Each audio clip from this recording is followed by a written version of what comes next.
Greetings, everyone, and welcome to another Fright Night Friday. So, this time around, we've got a double bill to take a look at. With the recent release of the trailer for the third film in this series, I thought it was high time I gave some of my thoughts on the first two in the series, because it's one that's got a fair amount of attention. It seems to have permeated the public consciousness, at least to some extent, and has its fans and has its not fans. Myself, well, you'll have to wait and see. What am I talking about? Well, kind of an interesting idea, an interesting concept, if you will. Imagine if, for one night out of every year, all crime, including murder, was legal. No consequences. Do whatever you want, but only on that one night. And that's the concept of this series of films, The Purge, and its sequel, The Purge Anarchy. And that's what we're going to talk about today. That's what we are going to talk about today. Oh, slurred speech or what? I swear I'm not drunk. On Fright Night Friday on the Multimedia Chronicles.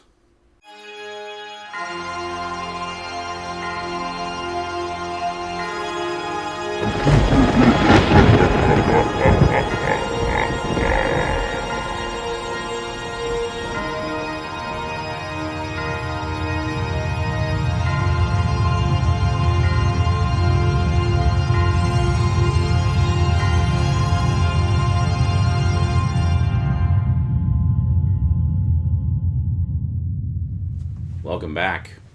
Well, let's put les films on les stands here. There we go. So yes, the third film in the Purge series, entitled, I believe it's called Election Year, is coming out very shortly. The trailer was just released about a week prior to the filming of this video. So I saw these both for the first time just this past Halloween, and I actually meant to do a review of them at the time, but I just kind of got sidetracked. So I thought, hey, with the trailer coming out, now's the time. Let's get it done. So, The Purge, an interesting concept, definitely. I mean, the whole idea behind it is that crime is legal for this one day out of every year. So it allows people to purge all of these pent-up feelings of rage and frustration and desire to do bad on that one night, thus keeping the rest of the year more or less crime-free. And in the kind of dystopian world that this takes place in, it seems to be working, so they keep doing it year after year. So, needless to say, there are a lot of moral implications with the whole concept. There are some people who gleefully participate in it every year, and there are some who choose not to, instead just barricading themselves away in their homes and trying to simply survive the night. Now, the two films themselves are quite tonally different. Now, you would think, from the sound of that concept, that the whole movie would just be filled with complete and utter chaos. And to some extent it is. However, the focus of the two movies is quite different. The first one, for example, is more of a home invasion story. We're given the concept of the purge and what's going on outside those walls, but we don't really go out into the streets where all the real craziness is happening. The first one basically follows the story of a single family for the most part, and the father of which is played by Ethan Hawke, actually, quite a good actor, and then the wife is played by Lena Headey. Yes, Lena Headey, of course, who we all know from Game of Thrones and Sarah Connor Chronicles and Dread and stuff like that. Great actress. So it was quite a treat to see some, fairly A-list actors in there. Was not expecting that. I thought this was kind of almost an indie film, but with, a bit of studio backing behind it. But no, apparently a little higher profile than that. And so essentially Ethan Hawke's character plays the head of this security firm, who has essentially made his fortune from the purge. The idea being that he's selling these really high-end security systems for people to barricade their homes in and keep themselves and their families safe during Purge night. And he himself has one of those units installed in his home. So the purge begins. There's basically a siren that goes off and a televised warning saying, it's about to begin. So if you want to participate, happy Purge Day or Purge Night. And then for those of you trying to stay safe, well, you better get indoors right now because the siren's about to go off. As soon as the siren goes off, basically, it's not a full 24 hours, it's basically 12 hours, so it's an overnight thing. And that's when it all begins and all hell breaks loose. So basically, he's just trying to keep his family safe, and then they're just kind of watching the live updates on the news and stuff like that. His son is kind of an interesting character. He's fairly withdrawn, a little bit, tech smart.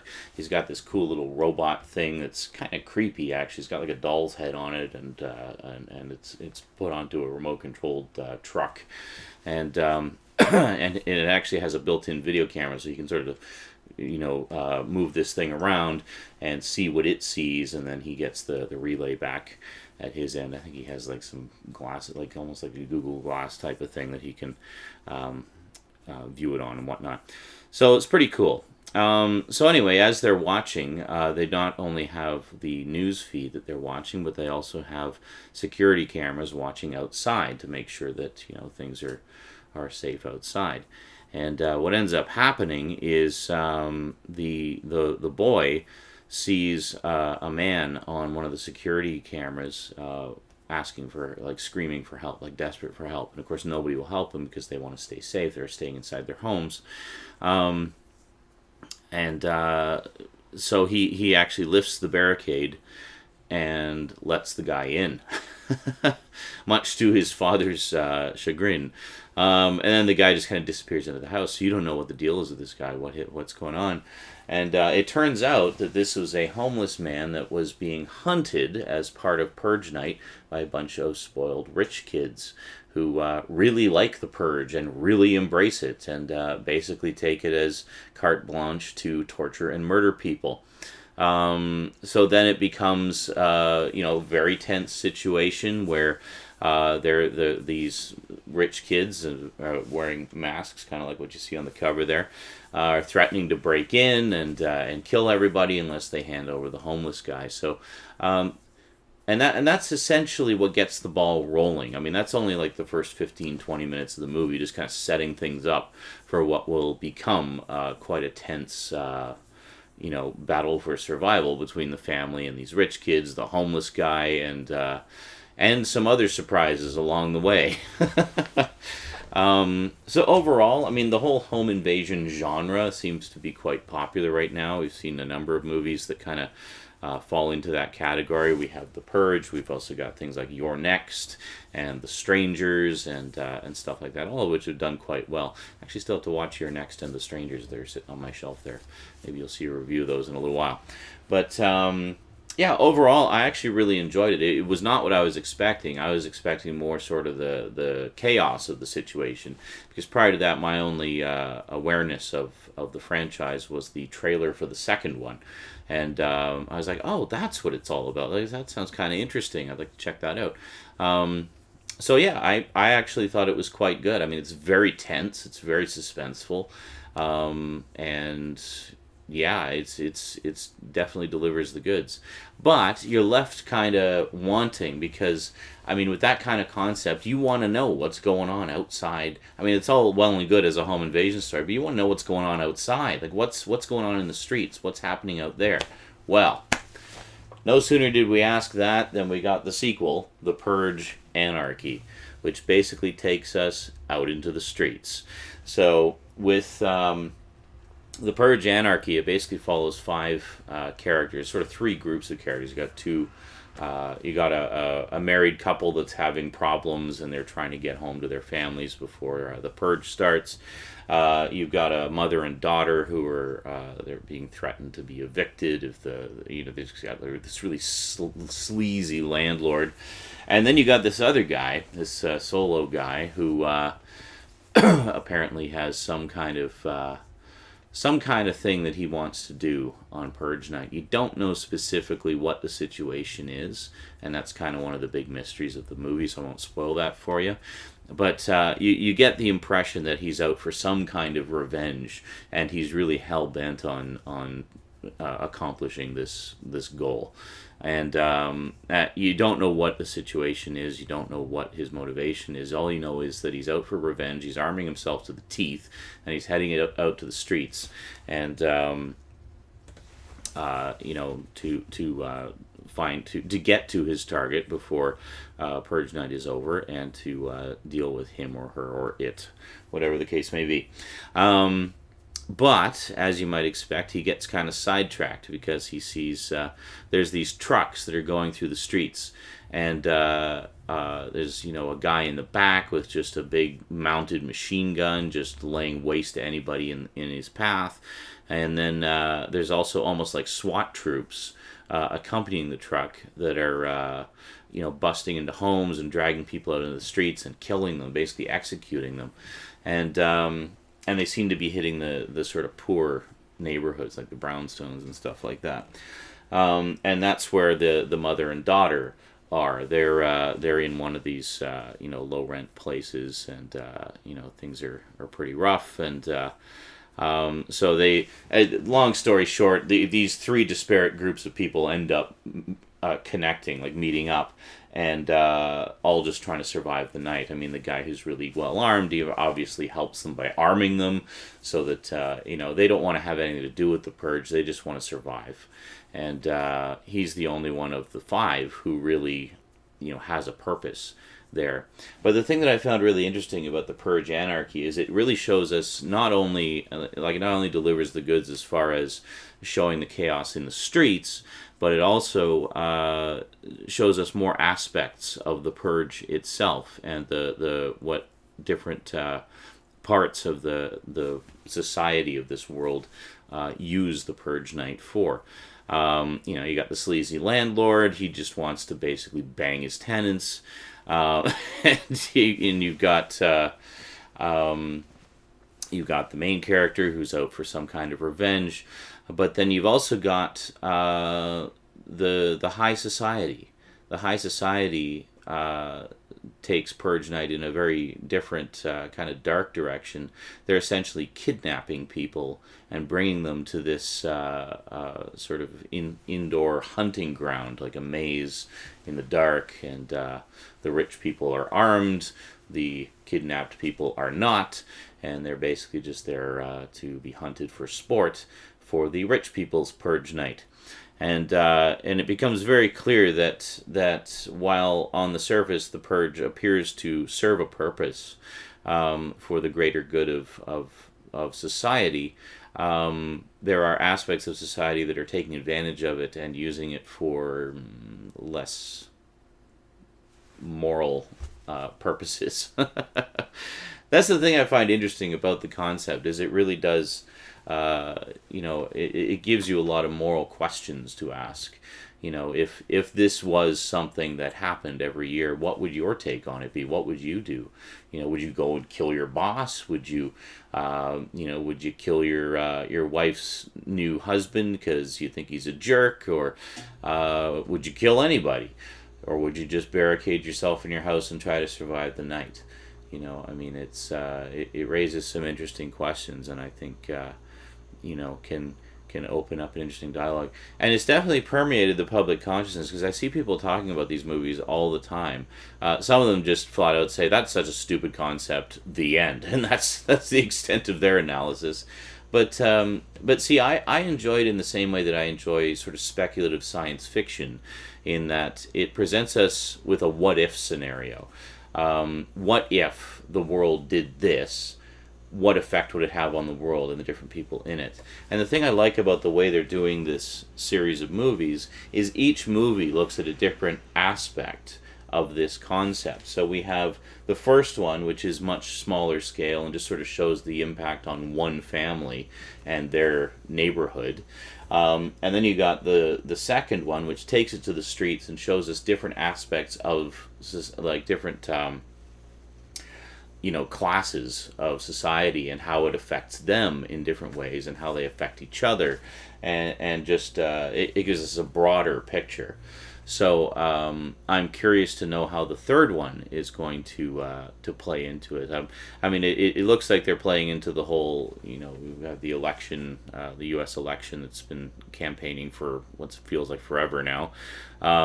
So it's going to focus on that aspect of sort of the political aspect of it, I think, a little bit more, and see. So I would think that it'll be a kind of thing where one politician will be pro-purge, one politician will be anti-purge, and just kind of take it from there. I don't know if this is meant to be the concluding movie in the series. I don't know how many they're planning to do, but I'm definitely excuse me, it's very late.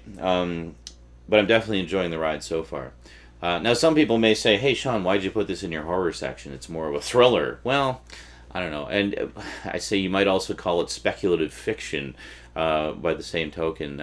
I put it in horror simply because of the type of suspense that it is. And there are definitely some moments in these films that are horrific.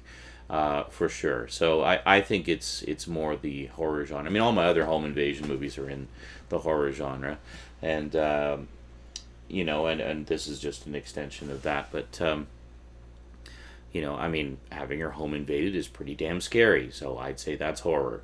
But as I've said before, I lump different things into my horror section anyway. That not everyone might do so, but. Yeah, so overall, I really enjoyed both movies. I think the fella who plays what's the actor's name here? Let's see if I can. I don't know if it says who he is. Frank Grillo. Yeah, Frank Grillo plays the solo guy in this. And one comment that I've seen a lot that I definitely agree with is he would be great as the Punisher. So let's see that happen sometime. Let's see Frank Grillo as the Punisher, because I think he could really do justice to the role. Go Frank. Yeah, so I guess we'll just take a quick look at the packaging and stuff here. So we got lovely slip cover. Very nice, very nice. Figure might as well throw a little Blu-ray review in here as well. Picture quality, I mean, these are modern films, so really there's not much to say about the picture quality. It looked pretty solid to me. Watched them on my newish 40-inch screens there. Very nice. So that's good. In terms of extras, what have we got? We have one feature. We don't even have a comment. These are really light on extras.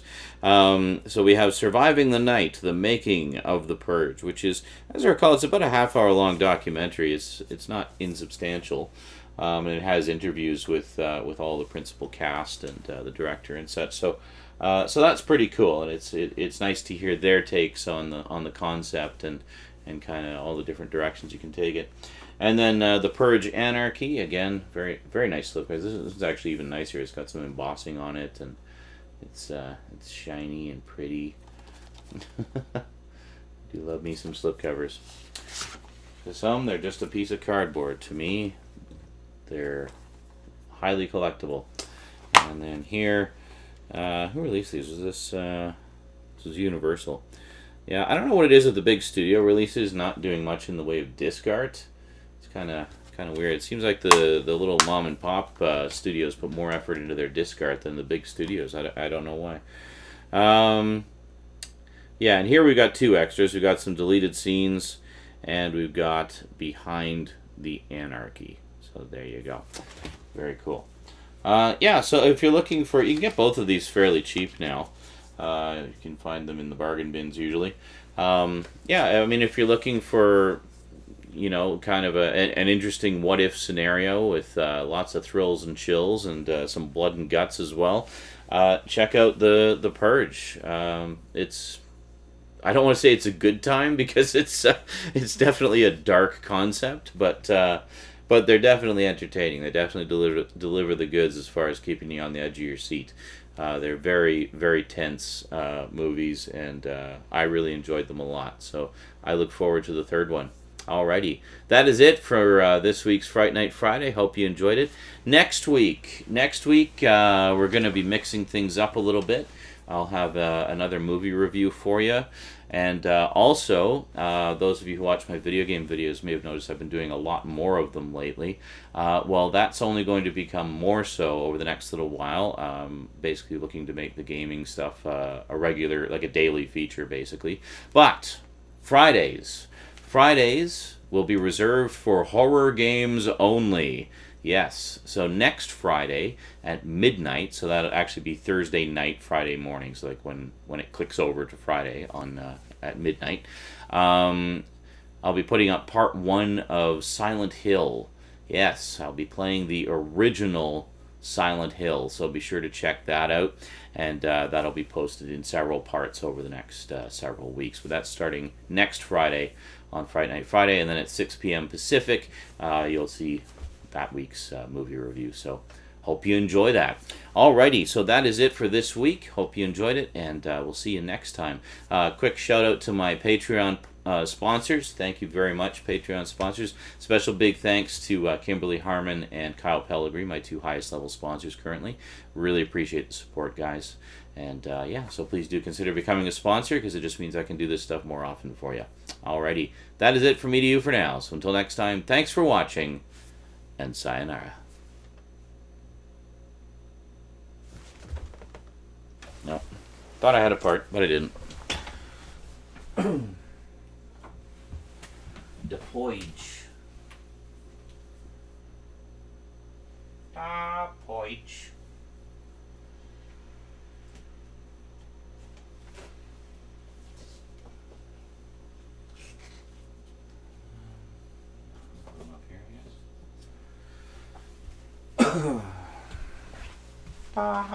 Purge.